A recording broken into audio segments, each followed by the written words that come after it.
Negeri Seribu Pulau. Selain memiliki beragam budaya, keindahan alam, dan hasil bumi, negeri kita tercinta juga kaya akan gunung api. Gunung-gunung ini tersebar di sepanjang Pulau Sumatera, Jawa, Bali, Sumbawa, Lombok, Flores, Sulawesi, hingga Maluku. Rangkaian gunung api yang membentang di sepanjang tanah air ini dikenal dunia internasional sebagai Ring of Fire.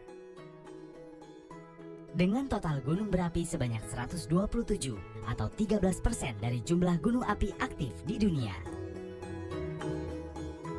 Mengapa di negeri kita banyak terdapat gunung api?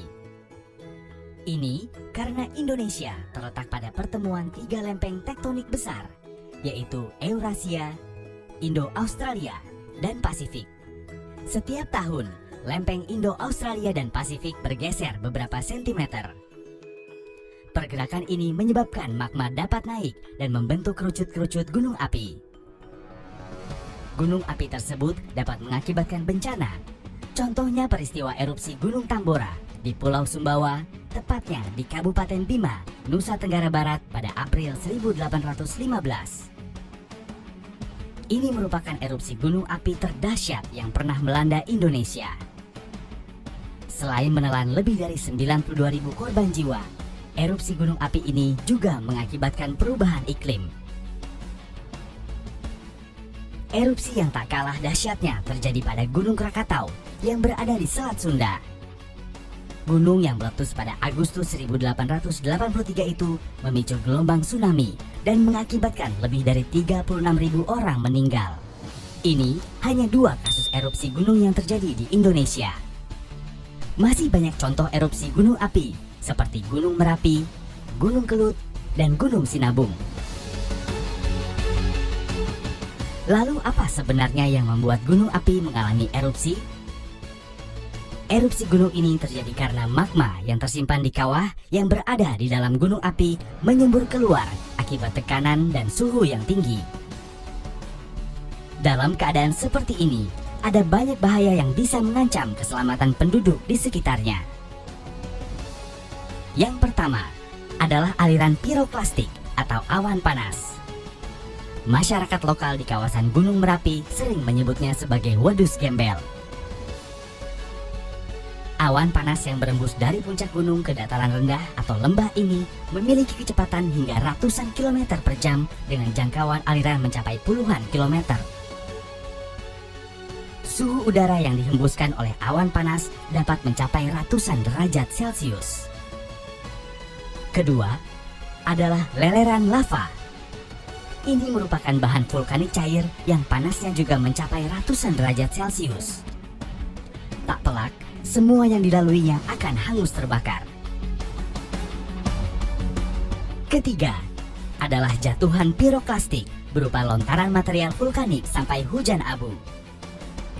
Jika tidak diantisipasi, lontaran material vulkanik ini dapat mengakibatkan korban jiwa. Sementara itu, hujan abu dapat menimbulkan sakit mata dan infeksi saluran pernapasan, kerusakan lahan, dan mengubah cuaca. Bagi dunia penerbangan, hujan abu ini juga bisa merusak mesin pesawat yang berakibat pada tertundanya jadwal penerbangan. Keempat, saat erupsi, gunung api juga dapat mengeluarkan lahar erupsi. Ini terjadi pada gunung api yang mempunyai danau kawah. Lahar erupsi berupa air, lumpur, pasir, dan kerikil ini akan mengalir ke lereng hingga lembah gunung. Yang patut diwaspadai saat erupsi gunung api adalah gas vulkanik beracun. Pada umumnya, gas beracun yang dikeluarkan antara lain karbon monoksida atau CO, karbon dioksida atau CO2, hidrogen sianida atau HCN, hidrogen sulfida atau H2S, dan belerang dioksida alias SO2. Sedangkan bahaya tidak langsung dari erupsi gunung api adalah lahar hujan. Ini terjadi apabila material hasil erupsi gunung api yang diendapkan di sekitar puncak dan lereng terangkut oleh hujan atau air permukaan melalui lembah atau sungai. Aliran lahar berupa lumpur yang sangat pekat ini dapat menyapu apa saja yang dilaluinya.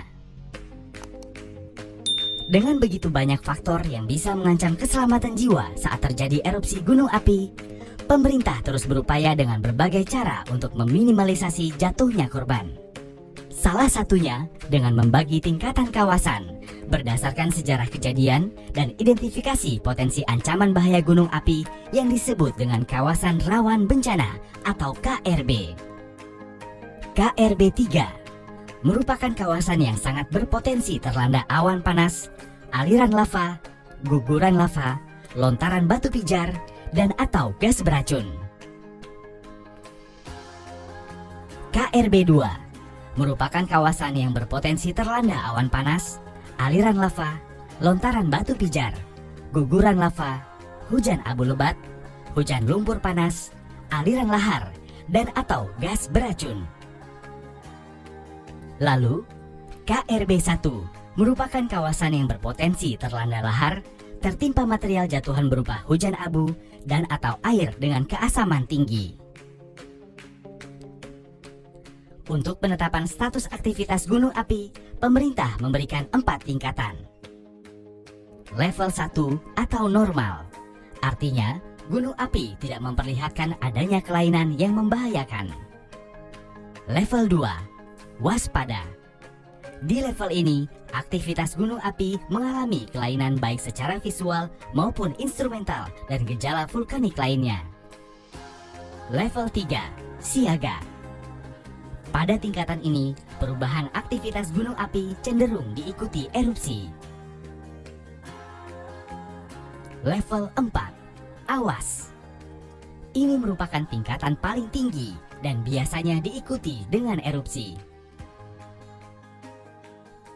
Sebenarnya, masyarakat juga bisa melakukan pantauan sendiri terhadap aktivitas gunung api dengan melihat tanda-tanda alam yang terjadi. Antara lain, adanya bau belerang atau terdengar gemuruh dengan radius hingga lebih dari 1 km. Terjadinya perubahan warna asap kawah. Air danau kawah berubah jadi keruh. Terlihat titik api diam di puncak atau kawah. Lalu, adanya hujan abu tipis dan guguran batuan atau lava pijar dari puncak. Jika tanda-tanda itu terlihat, langkah pertama yang harus dilakukan adalah tetap tenang dan tidak perlu panik. Namun, kita harus selalu waspada dan mendengarkan informasi dan arahan dari pemerintah atau instansi berwenang. Erupsi gunung api merupakan gejala alam yang bisa terjadi kapan saja dan tak dapat dicegah. Namun, kita bisa meminimalisasi dampak yang ditimbulkannya dengan selalu siaga dan membekali diri dengan pengetahuan yang memadai tentang karakteristik gunung api. Mari kita kenali ancaman erupsi gunung api agar menjadi masyarakat yang tangguh menghadapi bencana.